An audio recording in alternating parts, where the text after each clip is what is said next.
This guy went live on Facebook outside of his ex-wife's house. He ends her life while he's on live, and then in the same hour, he goes and does the same thing to his ex-girlfriend. So ex-wife and his ex-girlfriend? Yes, in the same hour, he kills both of them. Wow. This happened in Baltimore in 2021 to this guy named Raji Black. At the time, he was having a lot of disputes about custody.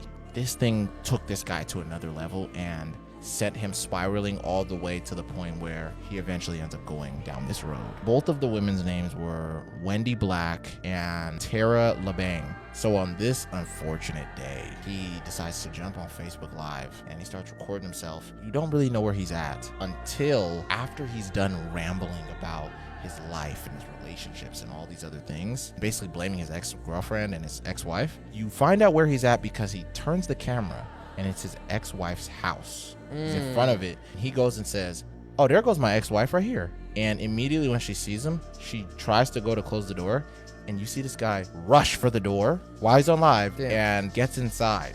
That's when he ends up taking her life. And he does it on camera. And he does it on live, yeah. Wow. But before he did it, he took both of their kids and he put them inside of his car so they wouldn't have to see what he was going to do to their mom. So he ended up doing that. But 20 minutes before, he went to his ex-girlfriend, Tara's house, and he did the same thing to her as well. So it was actually before, and then he ended up going to his ex-wife's house and murdered her too.